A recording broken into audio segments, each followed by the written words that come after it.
The views and opinions expressed do not necessarily reflect those of Access Fort Wayne, the Allen County Public Library, or any other supporting groups. If you'd like to produce a show, call us at 260-421-1250.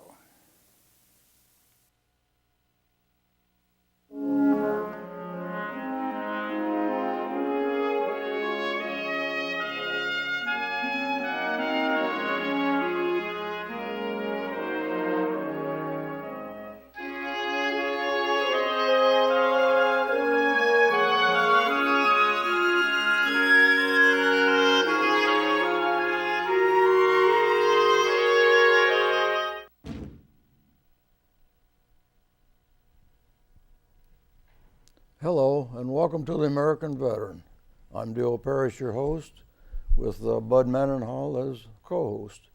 Bud, would you like to introduce our guest? Sure will. Our guests today are Ruth Roelig, Army nurse, and Deb Parrish, a nurse and mechanic, right, in the Air Force. Yes. Sorry. Well, Ruth, when did you enter the service? I entered the service in 1949, about 6 or 8 months after I had graduated from a 3-year diploma school, hospital school of nursing.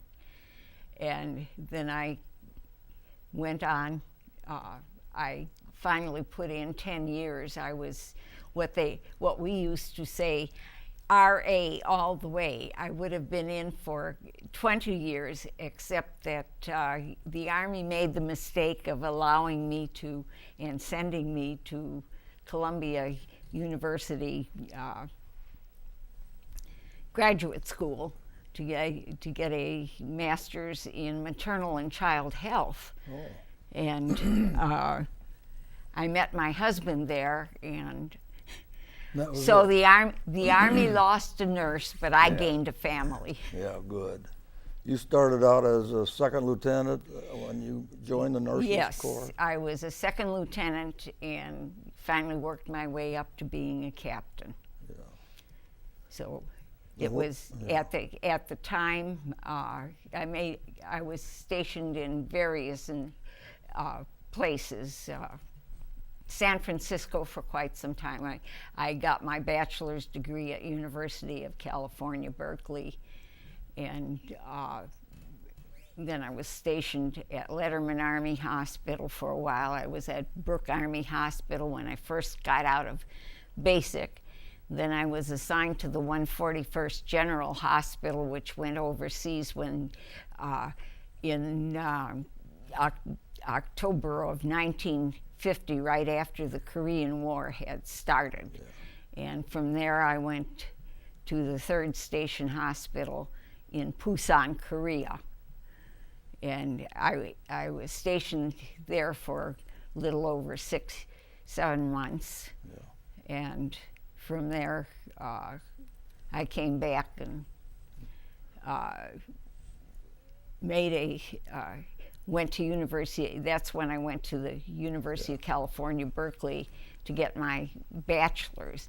But I was also, while I was there, the Army Nurse Corps came out with a program called their RN Student Program, because there were a lot of nurses in the Army Nurse Corps that did not have bachelor's degrees. They had been the product of the 3-year hospital diploma school of nursing. And the Army wanted them all to upgrade as much as possible. And of course now nurses do get their either associate degrees or bachelor's degrees when they graduate. Let's back up a little bit. You mentioned basic. When you first went in, do they run you through basic crawling in the dirt and everything like that? No, they did not at that time that I went in. It was a matter of getting a bunch of classes and learning to do things the Army way. Yeah. But we did not have the training out in the field that they are now giving nurses. Oh. and insisting that nurses have when they go into the Army. But you pick up a lot of things along the way also. So. Okay. And when you was in Busan, did you get a lot of battle injuries? We got Where quite a you was at? few battle injuries that went through Busan, but I was not taking care of battle injuries. I'm probably the odd man out because I was a contagious disease nurse. We had a lot of smallpox patients, believe it or not, and because we were treating United Nations troops, we had a lot of Turkish soldiers that had gotten into their army without having to be vaccinated. Somehow they missed the vaccination, and we would get those patients in. As we also had Americans and British that had picked up what we would call an abortive case of smallpox, that they had vaccinations, but for some reason they didn't have a full resistance to the disease, and they would come down with small, light cases. They have, how'd you communicate with, did they have? With what do you call 'em? difficulty sometimes. You would occasionally get someone in that could interpret for you. Yeah, interpreter. is what I meant, yeah. But a lot of times you didn't, and it was sign language or whatever you needed to do to take care of these patients. Did they have many nurses that did that kind of work, nursing that you did? No, anyone that had a contagious disease, encephalitis, meningitis, mumps, measles, whooping cough, they had to be hospitalized. They were sent, if it happened further north in Korea, they would send them down to our hospital. We were really the only one that had the contagious disease specifically. Of course, if you came down with a contagious disease anywhere else, you would be taken care of by the MASH hospitals. I didn't hear about it when I was there, but recently I've heard about some fever that was going around in Korea. I think they picked up from mice or something, and a lot of GIs died from that. Did you hear anything about it? I can't recall anything that would fit that category. Yeah, I forget what they called it. Yeah, well, there are a lot of contagious diseases out there that they're bad enough. And of course, in the Army, you can't. A lot of times, these patients that we have in the Army hospitals would not be in a hospital if they were civilians, but you have no place in an ordinary unit where they could stay and recover, and therefore they were hospitalized with even what we would consider somewhat mild diseases. You know, a good case of the flu you wouldn't be hospitalized for, but they did have to hospitalize them because there was no place else where they could get treatment. Did they have enough medicine and the right kind of medicines for those treatments? Yes, whatever was available at that time, and we didn't have all of the penicillins and that type of thing. We didn't have everything that we have now, but whatever was being used at that time, they did have that. And was it mostly Army personnel that took care of the hospitals there? Yes, it was strictly Army personnel, no civilian nurses there. You had your corpsmen, and you worked with them, and most of the corpsmen were very good. Those were Navy corpsmen then? No. They called Army corpsmen? Oh, yes. Oh, I didn't know that. Oh, yes. It was we had a good bunch of young men. We had a number of draftees there too. I had two of my corpsmen had been in the service at the end of World War II, and then of course when they no longer needed that many people, they took what they called a short discharge. They did not do their full term as far as the draft board was concerned. And I had a couple of corpsmen that had been in World War II, and they were drafted again because they hadn't done their full time. So it wasn't exactly a wonderful experience for them, because they had been, well, one man owned his own dry cleaning establishment, and he, you just get your business set up and then you have to leave it again. It's kind of rough. Yeah. I was in Pusan a few days in January. What was it like during the summertime? It was hot. It was about the same kind of weather you'd find probably in Tennessee or something. I think we were on the same parallel as that. It didn't seem like too clean of a place. Well, it wasn't clean in the sense that we as Americans look at it as clean. Plus, you had a lot of refugees that came into Pusan. We could walk around Pusan in the downtown area or anywhere we wanted to. And I had been near where a lot of the refugees were, and there were people actually living in corrugated boxes. It's a sad thing. I mean, we all know that war is not pleasant for people that are civilians that are being bombed out of their homes or being overrun by one army or another. It certainly is far from a pleasant experience. That's right, yeah. We was fenced in. We couldn't even wander out anywhere. Right. Yeah. Well, the hospital I was at was set up in a school compound. So we had a couple of buildings, and it was all walled in. And it was, it wasn't bad. I never had to experience any gunfire or shelling, which they did in some of the MASH hospitals. Oh, yeah, sure. So, what was your most memorable experience?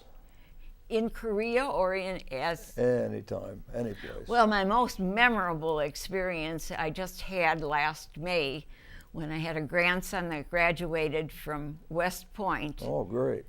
And I was privileged and honored to be able to swear him into the Army as a second lieutenant. Yeah. And I think that was my most memorable experience, but I've had many memorable experiences. Yeah. It's hard to say what they were. One of the most beautiful spots I think I ever saw was the UN cemetery outside of Pusan, where they would bring people in, and it was on a small hillside. It overlooked the water, and it was surrounded by mountains on three sides. It was a very, very beautiful, lovely spot. And I think anyone that, and they buried all UN troops out That's there, what I was some going to of ask, them. yeah. I think anyone would have been pleased to have been buried there if that was necessary. I wonder if they're still there or if they've... I don't know. They, of course, have, as they have all over the world, disinterred and sent bodies back. Yeah. When you went over there, were you taken over on a ship, or did you fly, or? I went over by ship, and I was in Japan for 6 months. Well, no, for 3 months before I was sent over to Korea. And we went over, we boarded the ship in San Francisco, and we went the next morning we saw Hawaii out there, saw Diamond Head out the window, and we were all hoping that we would be able to get off the ship, but no such luck. We had to. The ship sailed into Pearl Harbor and made a round around Pearl Harbor, and we had to go through some sort of a range where they checked equipment to make sure that all of the anti-mine equipment, I guess, was working. At least that was the rumor. And then we put right back out to sea and went over, and we landed in Yokohama. So, and from there, the 141st eventually went down to the island of Kyushu, which is the southernmost large island of Japan.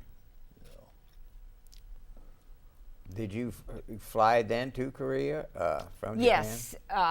Well, no, I went over there by ship. We had to go down to Sasebo, which was the naval base on Kyushu, and board a ship there, and then were transported to Busan. Coming back, I was flown back. But I think those were Japanese operated ships, weren't they? yes, Little, I believe so. small boats. Yes. Yeah. So that was very, it was quite an experience, really, and I enjoyed it. I did not enjoy seeing people being so sick or seeing the tragedies that some young men had to experience. But that's what I was there for, that's the basic job of the Army Nurse Corps, is to get the man back into fighting condition.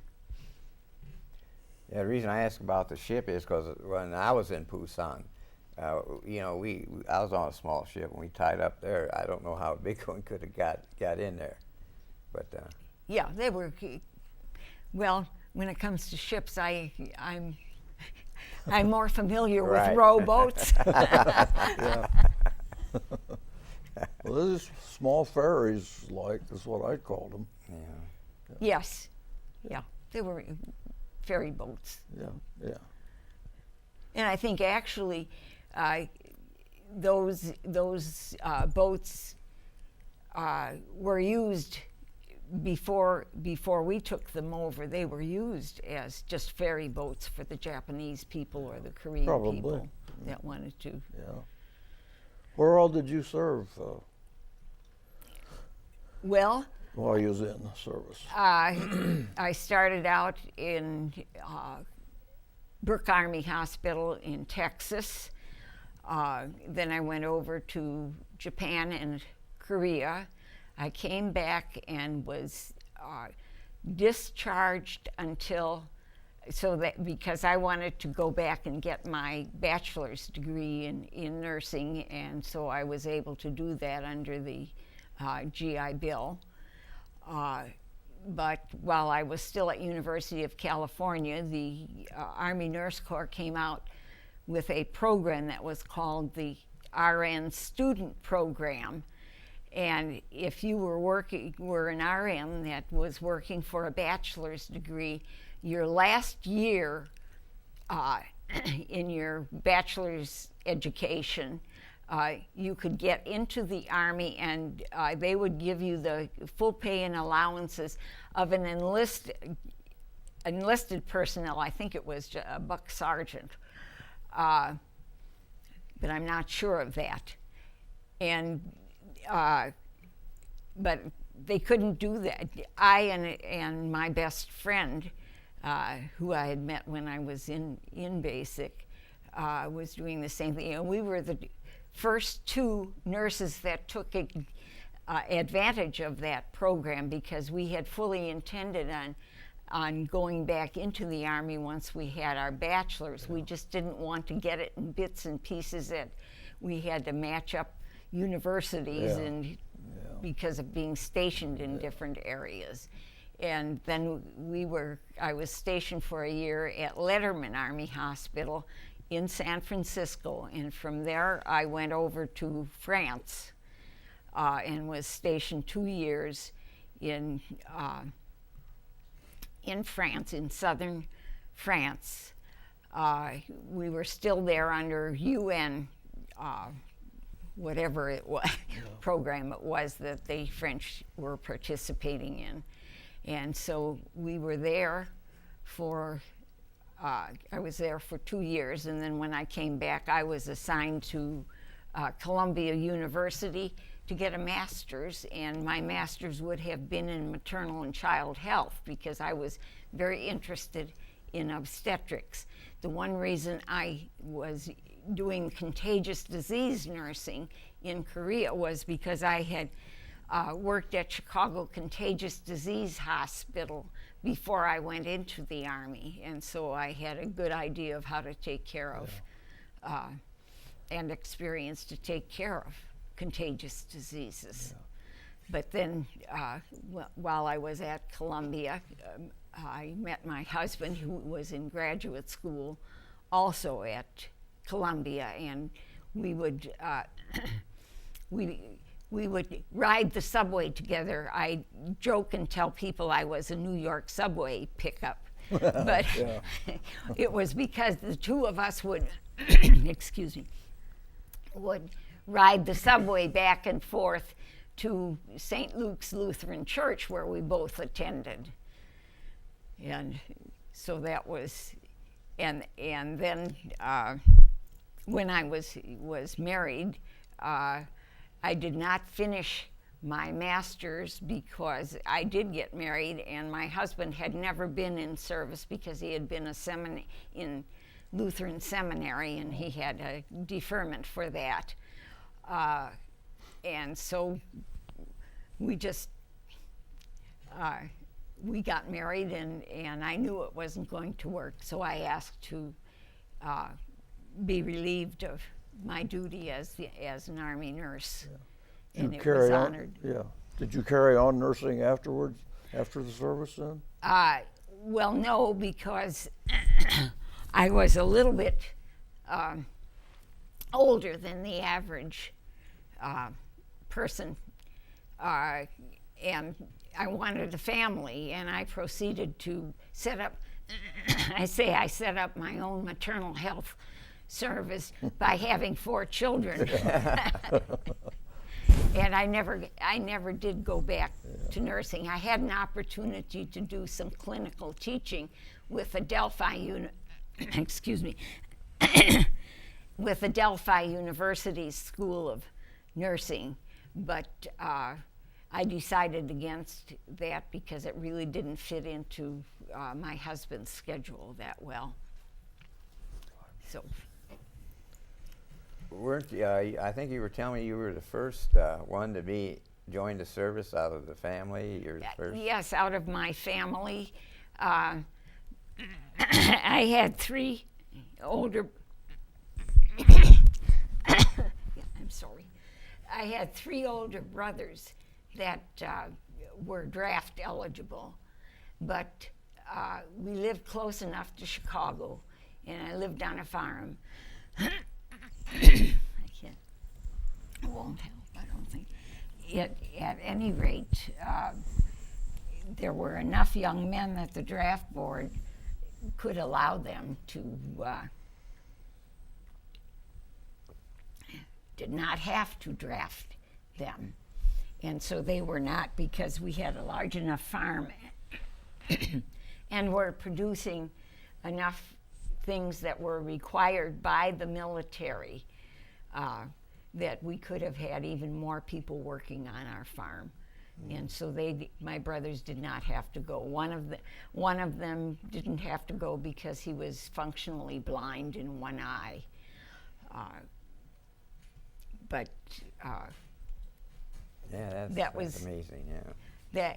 that was the way it happened. I Yeah, mean, it mhm. isn't that the family was doing anything wrong. They were Farmers, contributing as much to the war effort as anyone else, maybe more even, because Sure. we were certainly had a lot of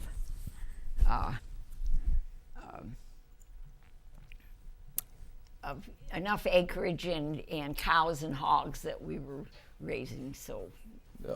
Yeah, and I didn't know that some farmers were exempt during the war. Well, yeah.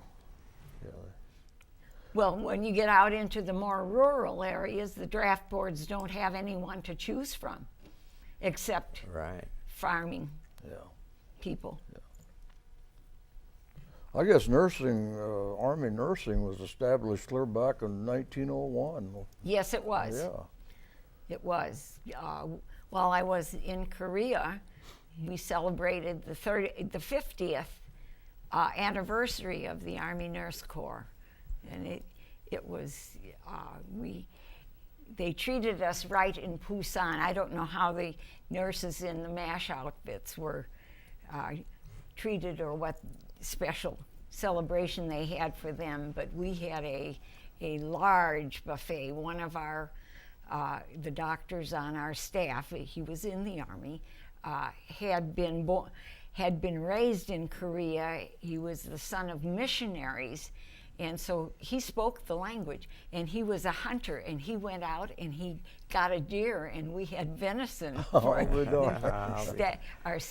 our food sergeant was a very good cook, and he prepared all of this. I'm surprised there was any animals left. Yeah. Yeah, well, Unless there they was were, all but scared down there in the Busan perimeter. right. Yeah. So that was always very, very nice things. People would do things for us. And as I say, we treated a lot of UN soldiers. The Turks, and the Turks were noted. There was a fighting group. They were, as a fighting group, that they really. Well, Ruth, I appreciate you being here today. It's been a fast half hour.